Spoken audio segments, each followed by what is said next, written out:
The top stories tonight in Y News. Super Typhoon Karding leaves a swath of destruction in South and Central Luzon, but President Bongbong Marcos says the country suffered minimal damage. The Department of Social Welfare and Development asked for one evacuation center for each municipality across the country. The province of Bulacan mourns 5 rescuers who died while conducting rescue operations during the onslaught of Super Typhoon Karding. The United States warned Moscow of catastrophic consequences if it used nuclear weapons in Ukraine. Good evening, Philippines and the world. Today is Monday, September 26, 2022. Join us in the next hour as we deliver today's top stories around the Philippines and in other parts of the world. I am William Theo. We are also seen in 1,935 satellite monitoring centers nationwide and via live streaming worldwide through the UNTV News and Rescue social media channels. I am Harleen Delgado. First in the news, the province of Quezon is believed to be the area most severely affected by Super Typhoon Karding, according to the National Disaster Risk Reduction and Management Council, or NDRRMC. Leah Ilagan explains why. Reports on the impact of Typhoon Karding across the nation are continuously being sent to the National Disaster Risk Reduction and Management Council. Quezon was the hardly hit by the typhoon according to the NDRRMC aerial survey and assessment. So as I said itong critical reports that will come from Quezon. Kasi medyo we expect some really substantial information today as regards Quezon kasi talagang doon na talaga yung landfall. Power outages and intermittent communication lines have been reported in Quezon. Over 80,000 people have been evacuated from regions 1, 2, 3, 4A, 4B, 5, NCR, and Cordillera. Typhoon Karding has affected 84 barangays in Ilocos, Cagayan, Central Luzon, Calabarzon, Mimaropa, Bicol Region, NCR, and Cordillera. In Bulacan, 5 fatalities were recorded while reports of missing fishermen in Camarines Norte are still being confirmed. The NDRRMC official think the effect of Typhoon Karding is far lesser than the other typhoons that hit the country. Considering yung super typhoon category siya, parang we were lucky na hindi ganun kagrabe yung effect sa atin. But of course, yung ating agriculture ay medyo apektado. And we are happy na hindi masyado na-infra. It would be attributed, he said, to the local government units' coordination and readiness to impose preemptive evacuation before Typhoon Karding's landfall. Leah Ilagan, UNTV News and Rescue. We serve the people. We give glory to God. Based on the findings of an aerial survey conducted by the Philippine Army today, Super Typhoon Karding left a trail of destruction when it slammed into central Luzon. In San Miguel, Bulacan, several houses were submerged in floods. The green rice fields in San Ildefonso, Bulacan turned to wide, brown flooded water. Power lines were also disrupted and roads were flooded in Aliaga, Nueva Ecija. Meanwhile, damaged infrastructures were seen in Matawe, Dingalan, Aurora.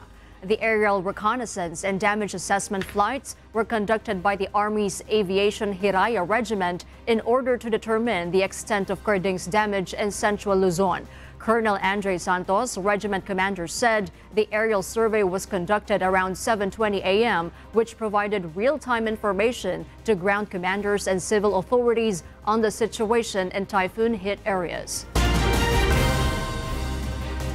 Meanwhile, evacuees in the nation's capital, Manila, have returned to their homes soon after the onslaught of Typhoon Karding. Meanwhile, over 100 passengers got stranded at the Manila North Harbor port before it went back to normal operations. Harleen Delgado has the story.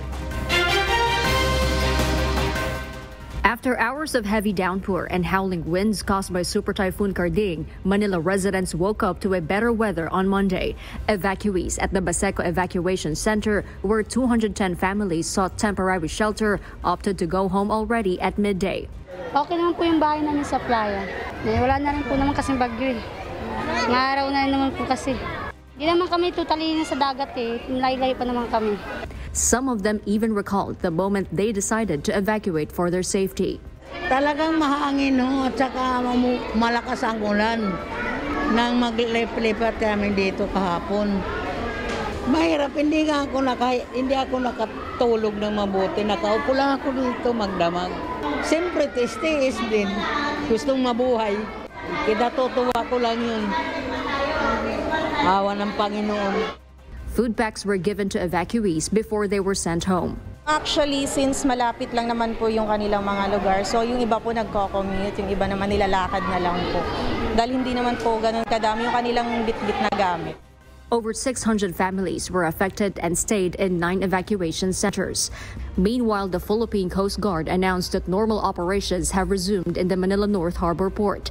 As of 4 p.m., all shipping and fishing operations returned to normal and no stranded passengers, trucks, and vessels were recorded.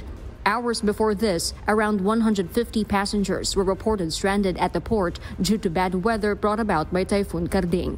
Harleen Delgado, UNTV News and Rescue. We serve the people. We give glory to God. At the Manila Bay Dolomite Sand Beach, piles of trash and debris were washed ashore. Members from the Metropolitan Manila Development Authority, or MMDA, and Estero Rangers from the Department of Environment and Natural Resources cleaned up various objects from driftwoods to water lilies to single-use plastics. MMDA workers say they have collected 400 sacks of garbage from 6 a.m. to 1 p.m. today. President Ferdinand Marcos Jr. cites government disaster preparedness for the minimal damage sustained by the country amid the Super Typhoon Karding onslaught. During a briefing with the National Disaster Risk Reduction and Management Council on Monday, the president said the early preparations of the government produced better outcome. This includes conducting preemptive evacuation and distribution of relief packs. The president also lauded the local government for its efforts in ensuring the public safety. Marcos, meanwhile, assured it that the government will continue to provide aid until all the evacuees safely return to their homes.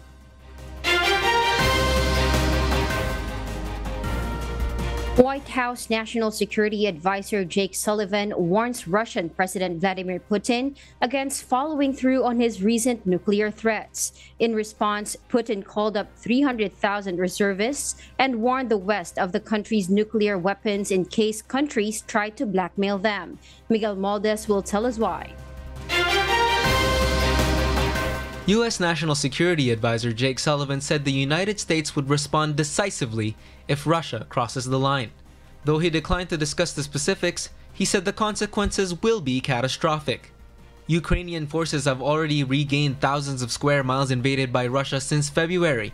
In response, Putin called up 300,000 reservists and warned the West of the country's nuclear weapons in case countries try to blackmail them. This faced criticism from within his own country and led to more demonstrations and hundreds of arrests, while others attempted to flee on international flights. Sullivan said the U.S. is working with the International Atomic Energy Agency to check on Ukraine's Zaporizhzhia nuclear power plant and the Ukrainian energy regulators to avoid a meltdown catastrophe. Miguel Maldes, UNTV News and Rescue. We serve the people, we give glory to God. Meanwhile, United Kingdom Prime Minister Liz Truss urged the country's allies to stand firm against Russia's invasion of Ukraine and ignore Russian President Vladimir Putin's threats. From London, United Kingdom, here's Gianna Privado to tell us why, live. Gianna? Yes, Kath. In an interview during the 77th United Nations General Assembly in New York, British Prime Minister Liz Truss encouraged the UK's allies with democratic foundations to work together on their stance against autocratic regimes.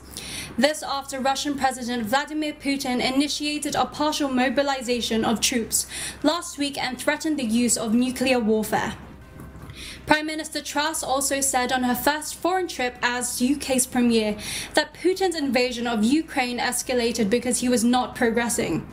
Meanwhile, the new UK Prime Minister said in her speech at the 77th UN General Assembly in New York, pledged to increase the UK's defence budget to 3% of the country's GDP, amounting to £100 billion by 2030. This is around double the current budget, according to the Defence Minister Ben Wallace. Prime Minister Truss, who also met with US President Joe Biden at the 77th UNGA, aimed to intensify the special relationship of Britain and United States over the coming years. Kath? Thank you, Gianna Privado, reporting live from London, United Kingdom. 146.2 thousand tons of agricultural products have been shipped out of Ukraine via 7 ships through the ports of Odessa, Chornomorsk, and Pivdeny on September 25. According to a Facebook post from Ukraine's infrastructure ministry, these products will go to countries in Africa, Asia, and Europe. So far, 218 ships with a total of 4.85 million tons of agricultural products have been exported from Ukraine since start of August, when a UN-brokered corridor through the Black Sea came into force so that ships carrying crops can sail out of Ukraine safely without Russia's interference. Before Russia's invasion in February, Ukraine ships up to 6 million tons of products, and this has been an ongoing issue due to the lack of food supply all around the globe. We'll share more global stories with you later, but for now, back to you, Harleen. Thank you, Kath. Typhoon Karding has slightly intensified while moving over the West Philippine Sea. In its 5 p.m. bulletin, State Weather Bureau Pagasa says Karding was spotted 425 kilometers west of Dagupan City, Pangasinan, while moving westward. It has maximum sustained winds of 140 kilometers per hour near the center and gustiness of up to 170 kilometers per hour. In the next 24 hours, occasional to monsoon rains may prevail over the western sections of central Luzon, southern Luzon, and Visayas, while moderate to rough seas may occur over the western seaboards of the country under the influence of Karding and the enhanced southwest monsoon. All areas under tropical cyclone wind signals are now lifted. Pag-asa adds Karding will continue moving westward towards Vietnam and will exit the Philippine area of responsibility tonight. Meanwhile, almost all evacuees in Marikina City are returning home following their preemptive evacuation in advance of Super Typhoon Karding. Some locals are grateful that Typhoon Karding wasn't as destructive as Typhoon Ondoy in 2009. Nel Maribohok reports why. Aling Helen Bayaneta is one of the evacuees at Malanday Elementary School in Marikina City. She reflects on their experience in September 2009 when Tropical Storm Ondoy devastated Luzon with torrential rainfalls that submerged several areas in floods. Naranasan namin na kumain ng lugaw ng aso sa sobrang gutom kasi matagal ang paghupa ng tubig. They immediately evacuated last night because they were afraid that Typhoon Karding would be like Ondoy as the Marikina River rose beyond 17 meters, she said. According to Erlinda de la Paz, Administrative Assistant of the River Parks Authority, they are grateful that Typhoon Karding was not as destructive as Typhoons Ondoy and Ulysses. Yung nangyari ngayon dito sa Typhoon Karding, hindi siya ganun ka laking epekto nung bagyong Ondoy at Ulysses.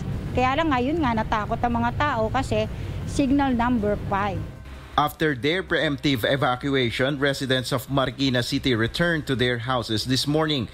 3,253 people, or at least 779 families, were evacuated to Nangka Elementary School.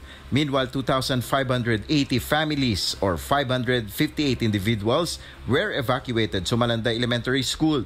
Residents are starting to clean up after the flooding in their homes and streets today. Additionally, the Marikina LGU started clearing operations, particularly in the river parks. Nel Maribuhok, UNTV News and Rescue. We serve the people, we give glory to God. One evacuation center per municipality across the nation has been proposed by the Department of Social Welfare and Development. Eileen Cerudo will tell us why. Schools should no longer be used as evacuation centers. According to Department of Social Welfare and Development Secretary Erwin Tulfo, classes are disrupted whenever there is a calamity and schools are needed to serve as evacuation centers. During a briefing with President Ferdinand Marcos Jr., the DSWD Secretary stressed the importance of having an evacuation center per municipality. We really need to have an evacuation center in every municipality, lalo na po yung mga typhoon at flood-prone area. Kaya ang talaga pong dapat, sir, meron tayong sariling evacuation center every time para hindi po nadi-disrupt yung mga pag-aaral ng mga bata pag maganda na po panahon. Secretary Tulfo also explains that evacuees with partially damaged houses usually stay in evacuation centers for 3 to 4 days before returning home. During the height of the Super Typhoon Karding onslaught, around 19,000 from various typhoon-hit areas were evacuated. Meanwhile, the Social Welfare and Development Department continues to provide relief packs for residents affected by Super Typhoon Karding. Eileen Cerudo, UNTV News and Rescue. We serve the people, we give glory to God.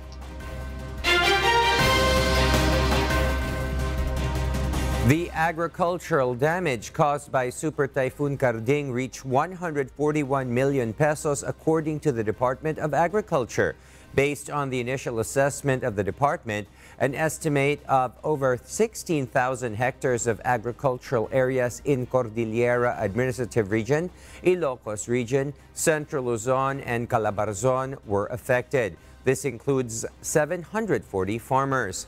Volume production loss, which includes corn, rice, and high-value crops, is also at 5,886 metric tons.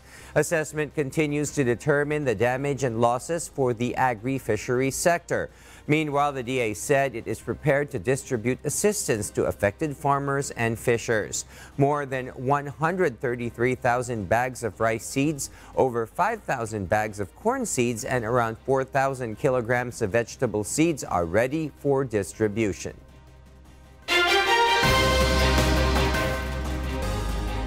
President Joe Biden declared a state of emergency in Florida, USA, as Tropical Storm Ian is expected to be a major hurricane this week. Ruth Bahe will give us the details live.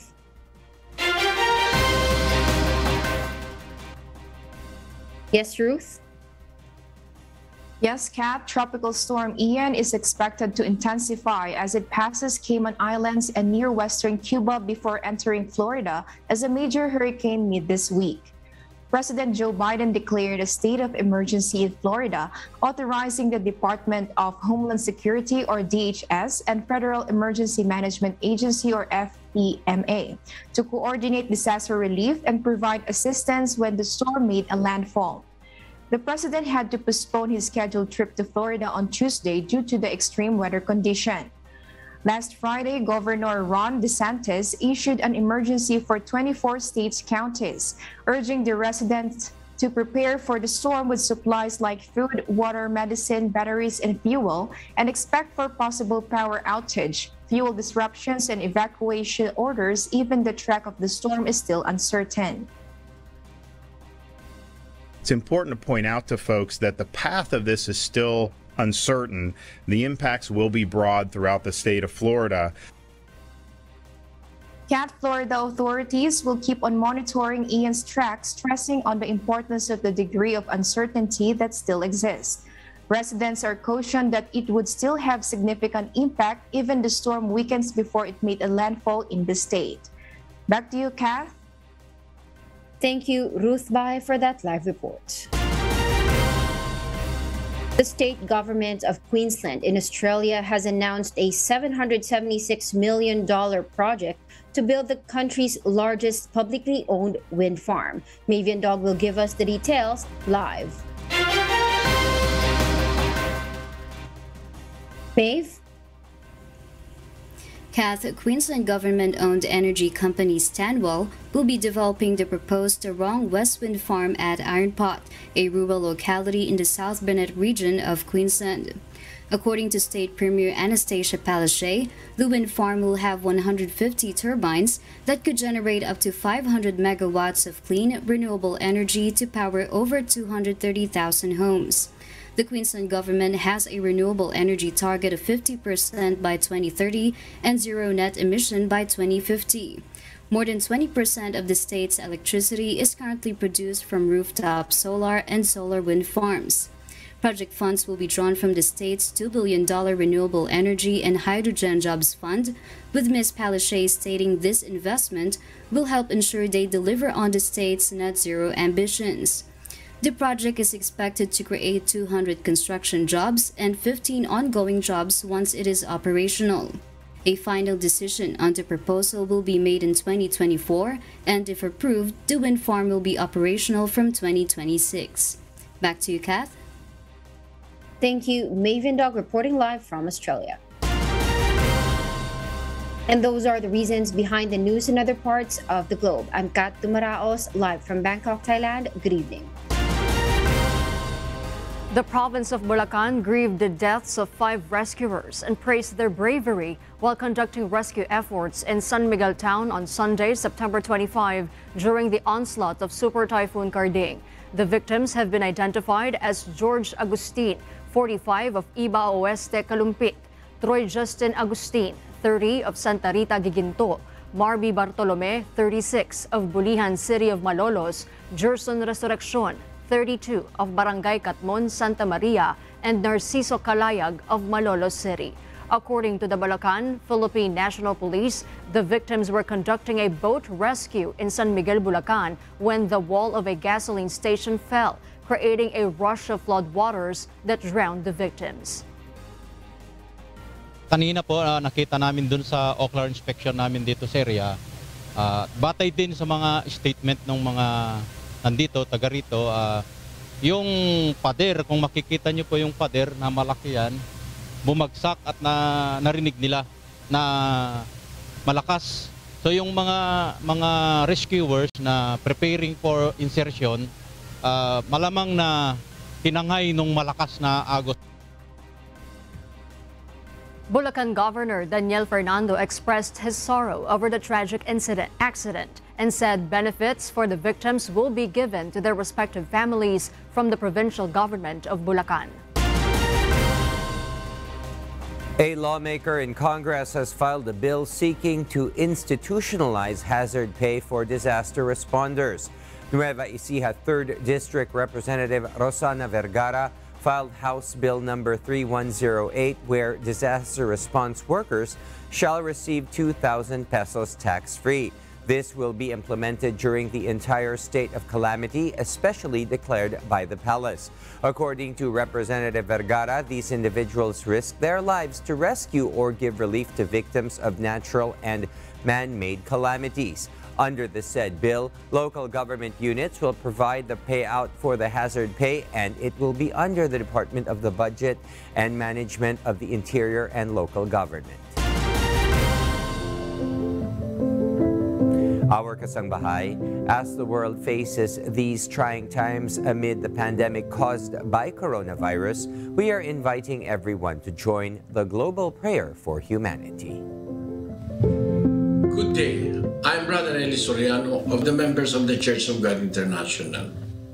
I want to invite you to join us in a minute of prayer every day to pray for humanity and the whole world as we go through these perilous times.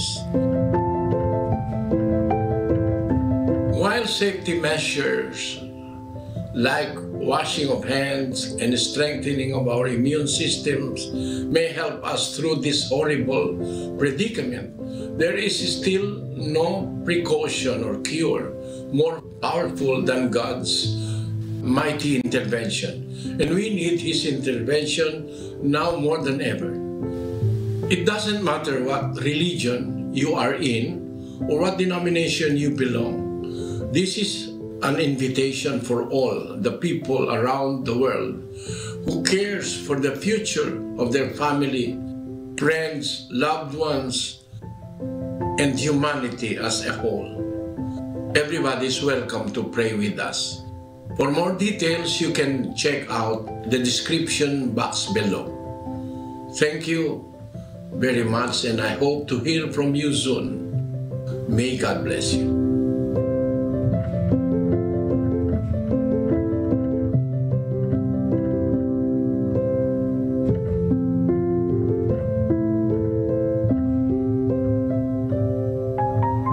And before we close, we will leave you with a word, giving glory to God. From the book of 1 John, chapter 4, verse 18, it says, "There is no fear in love, but perfect love casteth out fear, because fear hath torment. He that feareth is not made perfect in love."